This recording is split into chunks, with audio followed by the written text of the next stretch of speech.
Hi, hello, வணக்கம். இன்னைக்கு நம்ம பார்க்க போறது பார்த்தீங்கன்னா, ஆலு பரோட்டா தான். அதுக்கு நான் கோதுமை மாவு எடுத்து உப்பு போட்டு தண்ணி ஊத்தி சப்பாத்தி மாவு பதத்துக்கு பெசஞ்சு வச்சிருக்கேன். அதுக்கப்புறம் 4 உருளைக்கிழங்கு எடுத்து உப்பு போட்டு தண்ணியில வேக போட்டிருக்கேன். இந்த வேக போட்ட உருளைக்கிழங்க நல்லா தண்ணிய வடிகட்டிட்டு, நம்ம அதில உள்ள தோலெல்லாம் எல்லாத்தையும் நம்ம உரிச்சு நம்ம எடுத்து வச்சுக்கலாம். இப்போ அத பார்த்தீங்கன்னா, நல்லா நம்ம கைய போட்டு பெசஞ்சுக்கலாம். நீங்க மத்து வச்சும் பெசையலாம். இருந்தாலும் மத்து வச்சு பெசஞ்சா நம்ம கட்டி கிட்டியுமா இருக்கும். நம்ம கைய வச்சு பெசையும்போது பார்த்தீங்கன்னா, கட்டி கிட்டி இல்லாத நல்லா நம்ம பெசஞ்சு எடுக்கலாம். அதுபோல நீங்களும் நல்லா பெசஞ்சுக்கிங்க. கைய நல்லா வாஷ் பண்ணிட்டு நம்ம கையாலே நல்லா மசிச்சு விட்டுக்கலாம். அந்த உருளைக்கிழங்கு நல்லா வெந்திருக்கனால நல்லா மசிஞ்சு வந்திருக்கும். இப்போ பார்த்தீங்கன்னா, ஒரு 1/2 டீஸ்பூன் அளவுக்கு மல்லித்தூள் போட்டிருக்கேன். அதுக்கப்புறம் பார்த்தீங்கன்னாக்கா, ஒரு 1/2 டீஸ்பூன் அளவுக்கு ஜீரகத்தூள் போட்டுக்கலாம். இன்னைக்கு பார்த்தீங்கன்னா, நான் சமைக்கல. எங்க அம்மா தான் சமைச்சிட்டு இருக்காங்க. எங்க அம்மா தான் இத செஞ்சுட்டு இருக்காங்க. நான் வந்து வீடியோ எடுத்துக்கிட்டு இருக்கேன். அதுக்கப்புறம் பார்த்தீங்கன்னா, இதில 1 ஸ்பூன் அளவு ஒரு 1/2 ஸ்பூன் அளவுக்கு தனி மிளகாய் தூள் போட்டுக்கலாம். 1/2 ஸ்பூன் அளவுக்கு மிளகுத்தூள் போட்டுக்கலாம். அதுக்கப்புறம் கரம் மசாலா ஒரு 1/2 ஸ்பூன் போட்டுக்கலாம். இப்போ ஒரு வெங்காயத்த நல்லா பொடியா நம்ம அரிஞ்சு வச்சுக்கலாம். அதுக்கப்புறம் கொத்தமல்லி தழையும் இன்னும் கொஞ்சம் நெறைய எடுத்துக்கலாம். என்ட்ட இவ்வளோ தான் இருந்துச்சு. அதையும் பொடியா நாம அரிஞ்சு எடுத்துக்கலாம். இது போல நல்லா நாங்க வெங்காயத்தை எவ்வளோ பொடியா அரிய முடியுமோ அந்த அளவுக்கு நல்லா பொடியா அரிஞ்சுங்க. அது மாதிரி கொத்தமல்லி நல்லா பொடியா அரிஞ்சு அது கூட இந்த உருளைக்கிழங்கு கூட அதையும் அந்த வெங்காயம் கொத்தமல்லி மசாலா எல்லாத்தையுமே அது கூட சேர்த்து போட்டு நம்ம நல்லா பிசைஞ்சு அதை நல்லா நம்ம வச்சுக்கலாம். தண்ணி அதிகமாக இல்லாத தண்ணி நமக்கு ஸ்டஃபிங் ரெடி ஆயிடுச்சு. இப்போ பார்த்தீங்கன்னா சப்பாத்தி உருட்டலாம். பிசைஞ்சு வச்ச மாவுல வந்து நல்லா பெரிய உருண்டையாக 2 சப்பாத்தி போகிற அளவுக்கு மாவு எடுத்து உதிரி மாவில் நல்லா மிக்ஸ் பண்ணிவிட்டு அதுக்கப்புறமா நாம உதிரி மாவு கொஞ்சம் சப்பாத்தி கட்டையில் போட்டு எப்பவும் சப்பாத்தி உருட்டுற மாதிரி நல்லா நம்ம உருட்டி எடுத்துக்கலாம். சப்பாத்தியை நல்லா ரவுண்ட் ஷேப்புக்கு ரொம்ப மெல்லிசாலாம் உருட்டக்கூடாது. பார்த்தீங்கன்னா கொஞ்சம் மொத்தமாகவே இருக்கிற அளவுக்கு நம்ம உருட்டிக்கலாம். ரொம்ப மெல்லிசா உருட்டக்கூடாது. கொஞ்சம் மொத்தமாக இருக்கிற அளவுக்கு பார்த்து நம்ம உருட்டிக்கலாம்.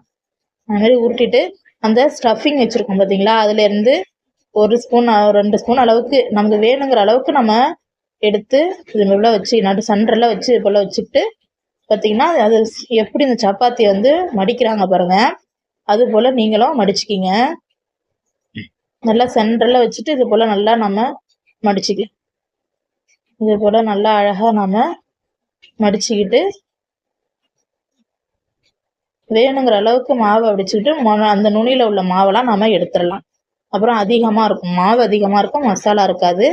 வச்சு இதை நல்லா உள்பக்கமாக மடித்து வச்சுட்டு அதை நம்ம திரும்பியும் அந்த உதிரி மாவு இருக்குல்ல அதில் போட்டு 2 பெரட்டை எடுத்து அந்த சப்பாத்தி கட்டையில் போட்டு இப்போ வந்து பார்த்தீங்கன்னா நல்லா நம்ம அழுத்தி தேய்க்கக்கூடாது. சப்பாத்தி கட்டையை லேசாக தேய்க்கணும். உதிரி மாவு மேலே போட்டு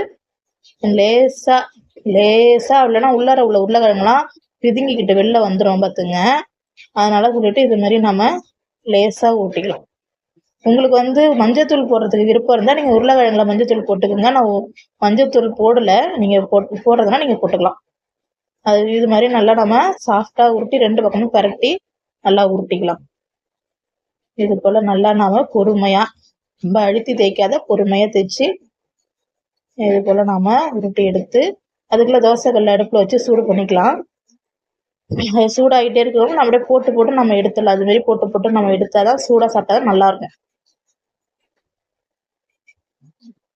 தோசைக்கல்ல போட்டு நம்ம எடுக்க தயாராகிட்டு தோசைக்கல்ல எண்ணெய் ஊற்றிட்டு எண்ணெய் காஞ்சோடனே சப்பாத்தியை எடுத்து நம்ம ரெடி பண்ணி வச்சுருக்கோம்ல அதை எடுத்து நம்ம அதில் போட்டுக்கலாம். பொறுமையாக போடுங்க.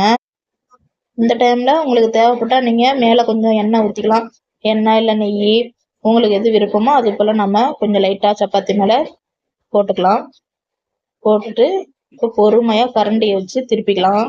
நல்லா வேகணும். வெந்த பிறகு திருப்பி போட்டுக்கலாம். அப்படியே அழகாக உடையாமல் பார்த்து அழகாக திருப்பி போட்டாலும் திருப்பி போட்டாச்சு பாருங்க. நல்லா வெந்து வந்துடுச்சு ஒரு சைடு, இன்னொரு சைடு நல்லா வெந்து வந்துடுச்சு. தயாராகிடுச்சு நம்மளோட ஆலு பரோட்டா. இது ஸ்டஃபிங் சப்பாத்தின்னு சொல்லுவாங்க. இப்போ இதை நம்ம இது போல் பிச்சு பார்க்கலாம். உள்ளே பிச்சு பார்த்தோன்னா எவ்வளோ சாஃப்டாக இருக்குது, சப்பாத்தி மேலே எவ்வளோ மெல்லிஸாக இருக்குன்னு உங்களுக்கு தெரியும். அது பாருங்க அப்படியே எவ்வளோ அழகாக மெல்லிஸாக சூப்பராக வந்துருக்கு பாருங்க. ரொம்ப மொத்தமாக இருந்தாலும் நல்லா இருக்காது சாப்பிட்றதுக்கு. இவ்வளோ மெல்லிஸாக போட்டால் தான் நல்லாயிருக்கும். இப்போ இதை நீங்கள் இதுமாரி ரோல் மாரி மடித்து இது கூட தக்காளி சாஸ் வச்சு பிள்ளைங்களுக்கு கொடுக்கலாம். அப்படி இல்லைன்னு சொன்னாக்கா இதுமாரி வெங்காயம் தக்காளி போட்டு கார சட்னி அரைச்சி அது கூட வச்சு நம்ம கொடுக்கலாம். தேங்க்யூ.